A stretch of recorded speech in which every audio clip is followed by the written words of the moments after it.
Today we will study chapter number 11 force and pressure.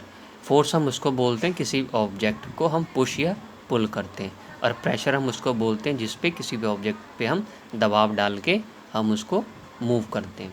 In our day to day life, हमारी ज़िंदगी में देखते हैं, we perform many activities such as opening और door. बहुत सारे कार्य हम करते हैं, जैसे गेट को खोलना, टूथपेस्ट के ट्यूब को खोलना, ढक्कन को खोलना, पिकिंग ए बुक को उठाना, hitting a ball with a bat, ball को किसी बैट से मारना, है ना, कैचिंग ए बॉल को पकड़ना, पुलिंग ए चेयर और चेयर को खींचना, लिफ्ट अ बॉक्स को उठाना।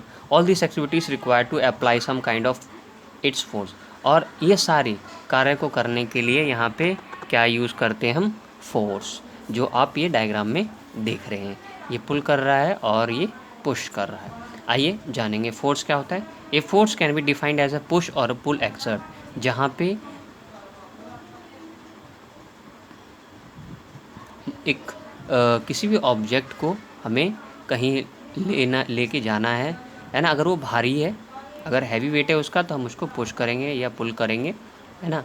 Of an object that may gives energy to the object and cause it to start moving, हम उस ऑब्जेक्ट पे क्या लगाएंगे? फोर्स लगाएंगे, यानी अपनी एनर्जी लगाएंगे। उससे क्या होगा? वो ऑब्जेक्ट स्टार्ट हो जाएगा और उसके बाद वो अपना मोशन भी चेंज करेगा, यानी दिशा भी वो चेंज करेगा। ये जानेंगे एग्जाम्पल के द्वारा।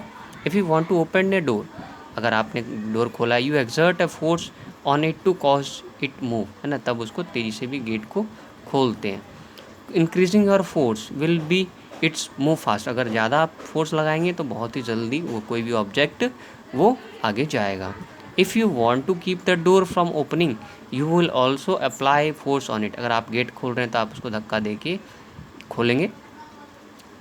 This time of force prevent door from moving, और कभी ऐसा भी होता है अगर हम तेज से अगर धक्का मारते हैं गेट पे, तो गेट अपने आप वापस दोबारा उसी पोजीशन में आ जाता है। And if you want to change the direction, आप अगर चेंज करना चाहते हैं डायरेक्शन को, गेट की डायरेक्शन को, in which the doors is moving, you exert a force on it, आप उसको रोकते हैं, यानी हाथ लगाते हैं, जिससे कि जो फोर्स दोबारा वो आ रहा होता है दोबारा स्पीड में, तो वो रुक जाता है। हम ये सब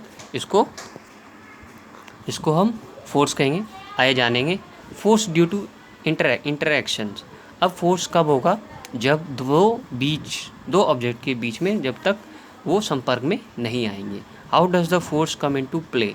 for the force to come into play, there should be two interacting object, दो ऑब्जेक्ट होने चाहिए, one of which force is applied, एक ऐसा होना चाहिए जिस पे फोर्स लगाया जा रहा है, and the other who applies the force, और जो फोर्स लगा रहा है। तो देखिए एग्जांपल में, consider a man standing behind एक आदमी है, ये कार को क्या कर रहा है? धक्का दे रहा है।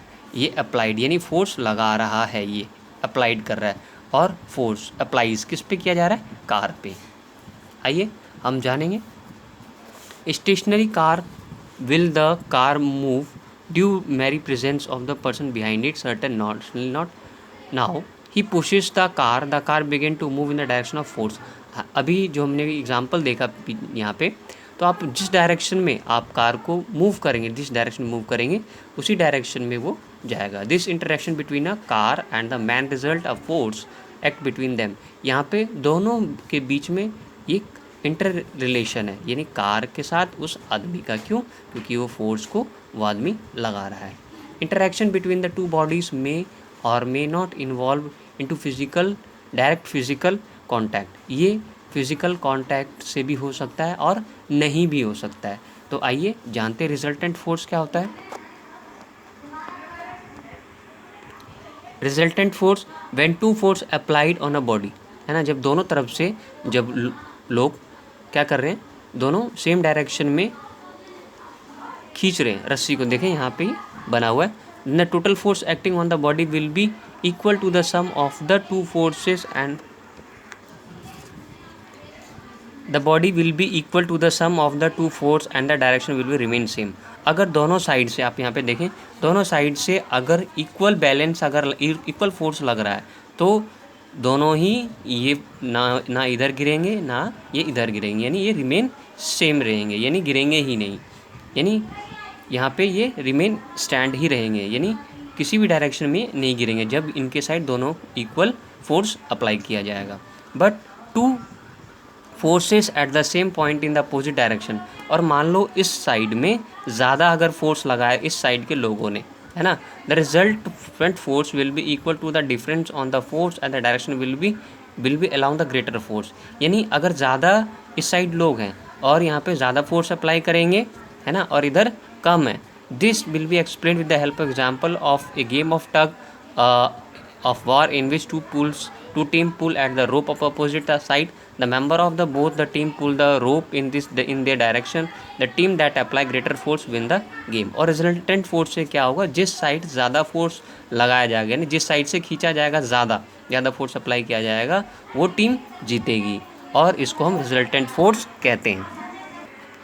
Thanks a lot. फिर मिलते हैं आपसे नेक्स्ट वीडियो में विथ नेक्स्ट टॉपिक के साथ।